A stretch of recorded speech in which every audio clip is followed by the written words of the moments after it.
하나님을 아는 지식이 믿음과 삶의 모습을 결정합니다. 하나님을 아는 만큼 믿음이 성장하고 믿음이 성장하는 만큼 삶이 변화됩니다. 그리고 삶의 변화는 그 사람의 운명을 결정합니다. 하나님께서 어떤 분이십니까? 오늘 본문 1절에 이렇게 말씀합니다. 여호와는 나의 목자시니 내게 부족함이 없으리로다. 여호와는 나의 목자시니 이 말씀의 히브리어가 여호와 로이입니다. 하나님은 여호와 로이, 우리의 목자 되신 분이십니다. 목자는 양들을 보호하고 필요를 공급해 주고 길을 인도하는 사람입니다. 하나님은 당신의 양들인 우리들, 예수님을 믿는 우리를 보호하시고 필요를 채워주시며 인도하시는 목자이십니다. 그 목자 되신 하나님을 나의 목자로 삼고 목자 되신 하나님의 말씀에 순종하는 삶을 살게 되면 입에서 이런 찬송이 나오게 됩니다. 여호와는 나의 목자시니 내게 부족함이 없으리로다. 오늘은 여러분들에게 이 다윗의 찬송, 하나님은 나의 목자시니 부족함이 없다라고 하는 말씀의 의미가 무엇인지를 세 가지 측면에서 말씀드리게 될 것입니다. 첫 번째는 인간 본질의 측면에서 말씀을 드리게 될 것이고, 두 번째는 개념적인 측면에서 말씀드리게 될 것이고, 세 번째는 현실적인 측면에서 말씀드리겠습니다. 먼저 인간 본질적인 측면에서 이 말씀은 하나님만이 인간 마음에 있는 절대 공간을 채우실 수 있다는 것입니다. 모든 사람 속에는 세상 어떤 곳으로도 채울 수 없는 절대 공간이 있습니다. 절대 공간이라고 명명하는 것은 어떤 곳으로 채울 수 없는 오직 하나님만이 채우실 수 있는 공간이기 때문입니다. 바로 하나님으로부터 그 공간이 채움받게 될 때에 이 고백이 나오는 것입니다. 여호와는 나의 목자시니 내게 부족함이 없으리로다. 요즘 새벽 기도의 시간에 전도서 말씀을 듣고 있습니다. 전도서는 솔로몬이 기록한 것입니다. 인생 경험에서 나온 고백적인 글입니다. 내가 살아본 결과 이렇다라고 하는 체험적인 고백의 글입니다. 그런데 전도서 첫 부분에 놀라운 고백을 합니다. 다윗의 아들 예루살렘 왕 전도자의 말씀이라. 전도자가 이르되 헛되고 헛되며 헛되고 헛되니 모든 것이 헛되도다. 이해하기 쉽지 않습니다. 솔로몬은 다윗의 아들입니다. 이스라엘을 통치하는 왕입니다. 인류 역사에서 최고의 지혜자로 인정받는 자였습니다. 지혜를 이용해서 엄청난 재물을 얻었습니다. 많은 재물을 가지고 자기가 원하는 것들을 다 해보았습니다. 심지어는 육체의 쾌락을 위해서 처첩을 1000명이나 두기도 했습니다. 뛰어난 출신 배경, 최고의 권력, 엄청난 재산, 강력한 나라, 원하는 대로의 삶, 그렇다면 이렇게 고백해야 정상일 것입니다.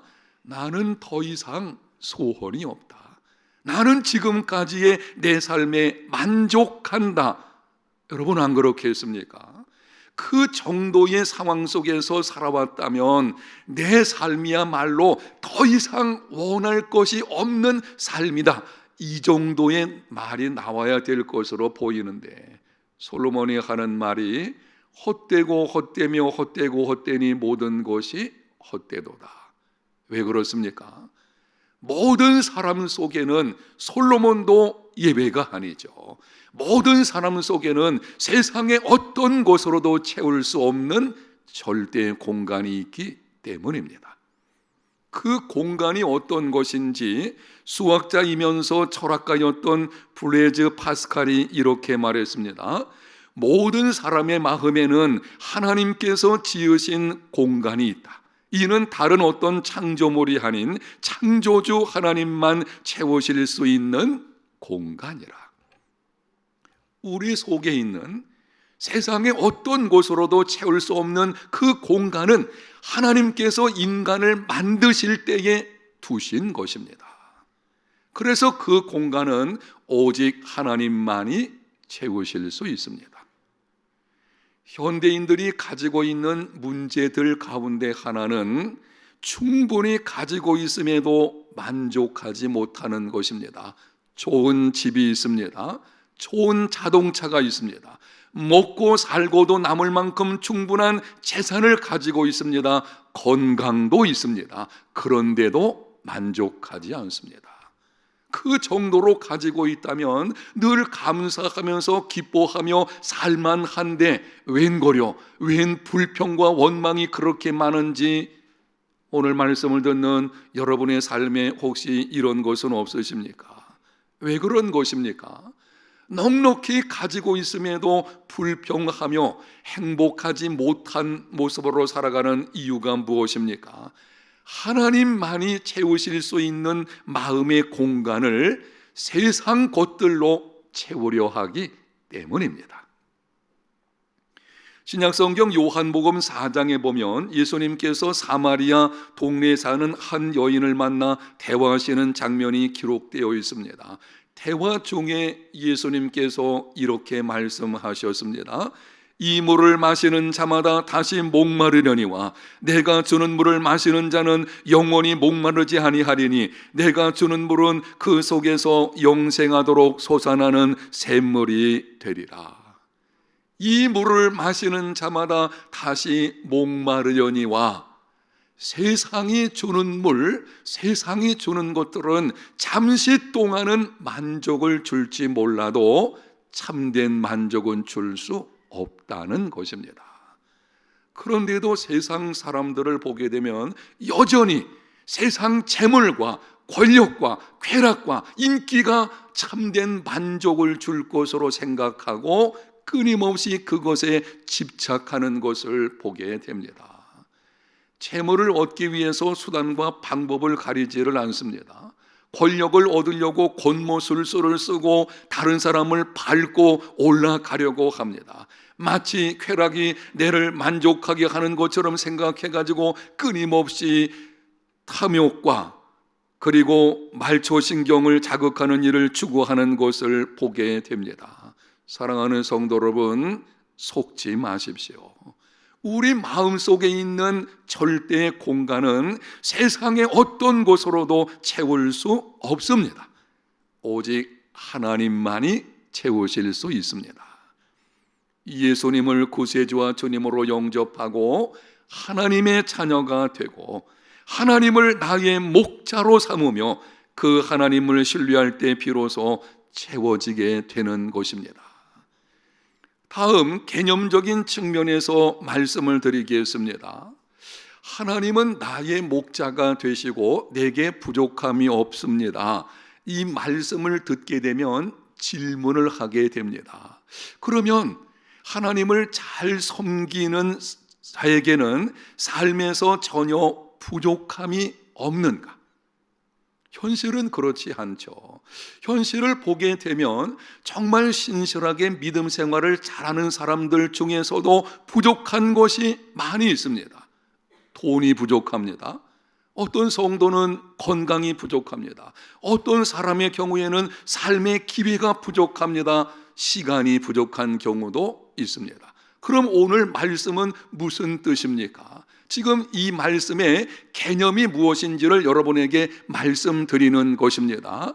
여기 부족함이 없다고 하는 이 말씀의 개념을 잘 알아야만 우리는 이 진정한 고백을 하는 삶이 이루어지게 되는 것입니다. 이 말씀의 의미가 무엇인지 서울 청파감리교회 김기성 목사님이 시편 23편을 강의하면서 이렇게 말했습니다. 모든 것을 갖추었다는 것이 아니다. 부족까지도 내 삶으로 받아들여서 내 삶이 충만하다는 것이다. 정확한 말씀입니다. 모든 것을 갖추었다는 것은 아닙니다.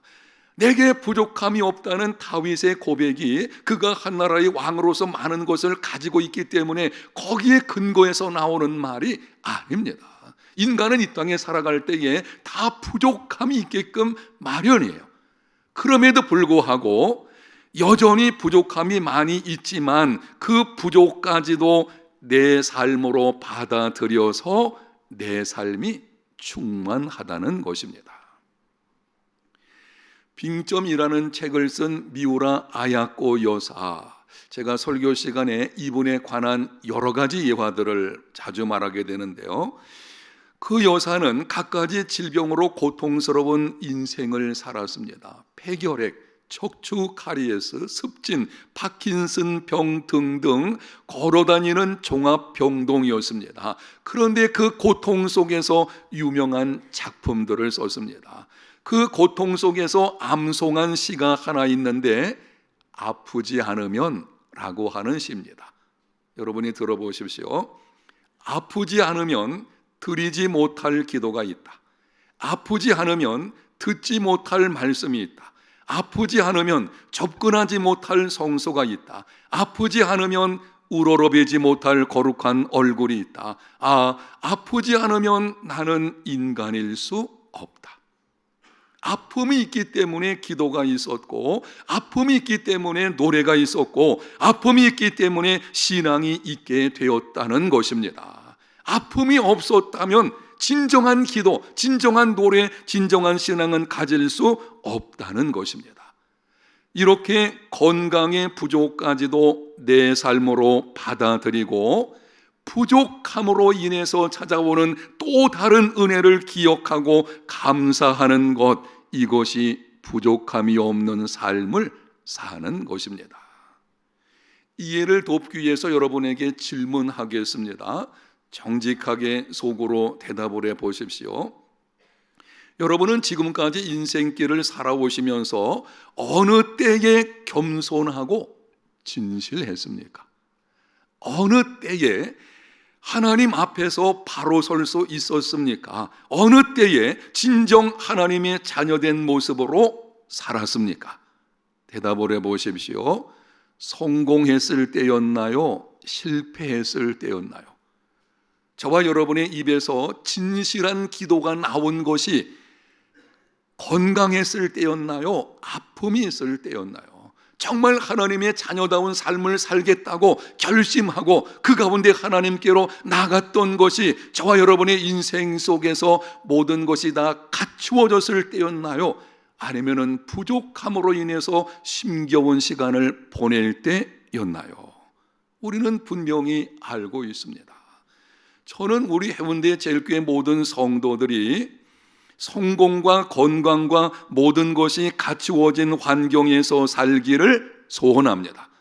저는 정말 그래요. 우리 모든 성도들이 성공의 길만 가고 늘 건강하기를 원하고 모든 삶의 환경이 다 갖추어진 부족함이 없는 삶을 살았으면 좋겠다라고 하는 것이 목회자의 마음인 것입니다. 그러나 기억하십시오. 인생의 행복과 기쁨 그리고 의미 있는 삶은 부족함을 통해서 얻게 되는 것입니다. 사도 바울에게는 심각한 육체적인 질병이 있었습니다. 너무 고통스러워서 하나님께 간청했습니다. 하나님, 내 질병을 고쳐 주옵소서. 하나님께서 말씀하시기를 내 은혜가 내게 족하도다. 이는 내 능력이 약한 데서 온전하여 짐이라. 사람들은 일반적으로 생각하기를 병들고 가난하고 사업이 어려워지고 자녀에게 문제가 일어나면 하나님의 은혜가 부족하다고 생각합니다. 하나님의 은혜가 내게 넘치게 되면 내 인생이 만사형통이 될 텐데 하나님의 은혜가 부족해서 어려운 일들이 찾아오는 것으로 생각합니다. 그런데 바울이 기막힌 육체의 질병 가운데서 하나님의 음성을 듣게 되었는데 하나님의 말씀, 내 은혜가 내게 족하다. 바울은 그때 깨닫게 되었습니다.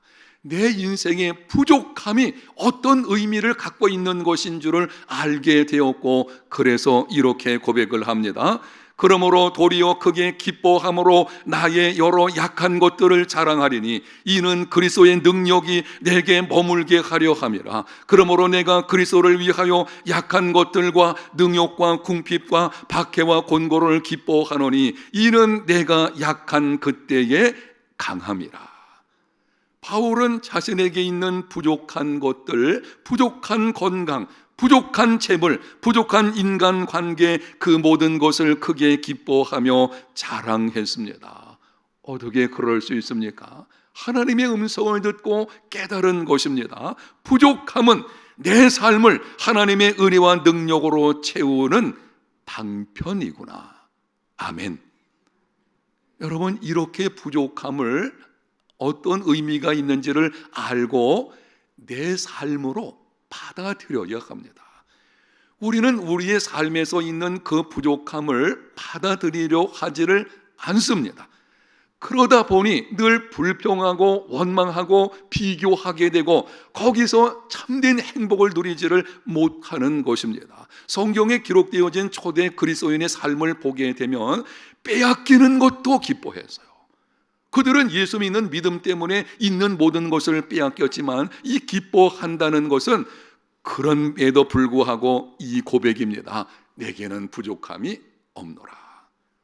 부족함의 의미가 무엇인지, 여러분 바른 개념이 어떤 것인지를 들으셨으니 이제 우리 삶에 있는 부족함을 여러분이 해결하기 위해서 노력하는 것은 좋습니다. 그러나 그것으로 끝나는 것이 아니라 바로 그것 자체를 내 삶의 한 부분으로 받아들이시고 그것으로 인해서 하나님의 또 다른 은혜와 능력이 내 삶에 있다는 것을 기억하시며 그 가운데 살아갈 때에 이렇게 우리가 고백이 나오게 되는 것입니다. 여호와는 나의 목자시니 그 다음 뭐예요? 내게 부족함이 없으리로다. 아멘. 세 번째로 현실적인 측면에서 말씀드리겠습니다. 현실적인 측면에서 내게 부족함이 없습니다 라고 하는 것은 바울이 지금까지 자신의 인생 속에서 하나님 주신 그 축복들을 기억하는 중에서 나온 고백입니다. 어느 한 시점에서 다윗이 자신의 인생을 돌아보게 되니 그 인생 속에 하나님이 베푸신 그 은혜와 축복이 너무 많은 거예요. 그것을 기억하면서 이 찬송을 부르게 되는 것입니다. 그것이 어떤 것인지 오늘날 우리도 바로 이 믿음을 가지고 나가게 되면 동일한 복을 받게 되는데요, 그것이 어떤 것인지를 한 구절 한 구절 읽어드리면서 간략하게 말씀을 드리겠습니다. 여호와는 나의 목자시니 내게 부족함이 없으리로다. 현실적으로 어떤 복을 주시기에 부족함이 없는 것입니까? 첫 번째는 그가 나를 푸른 풀밭에 놓이시며 쉴만한 물가로 인도하시는 도다. 푸른 풀밭, 쉴만한 물가는 양들에게는 일용할 양식이면서 쉼의 장소입니다. 여러분, 하나님을 나의 목자로 삼고 그분의 인도하심에 순종하는 삶을 살게 되면 반드시 하나님께서 일용할 양식으로 채워주시고 마음의 한식을 얻게 하십니다. 그리고 일용할 양식으로 인해서 자족하는 삶이 이루어지게 됩니다. 이게 축복이에요. 두 번째는 내 영혼을 소생시키시고 자기 이름을 위하여 의의 길로 인도하시는 도다. 인생길을 걷다 보게 되면은 이런저런 시험거리와 유혹이 찾아오게 됩니다.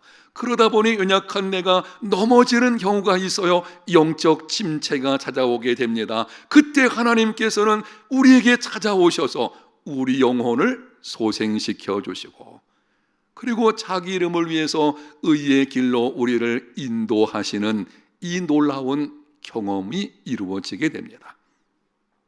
세 번째는 내가 사망의 음침한 골짜기로 다닐지라도 해를 두려워하지 않을 것은 주께서 나와 함께 하심이라. 주의 지팡이와 막대기가 나를 안위하시나이다. 사망의 음침한 골짜기 같은 위기 상황이 찾아왔을지라도 여전히 하나님은 나와 함께 하시고 하나님께서 나를 보호하시고 인도하여 주심으로 그래서 나는 두려움이 없는 삶을 살게 됩니다. 이게 축복이죠.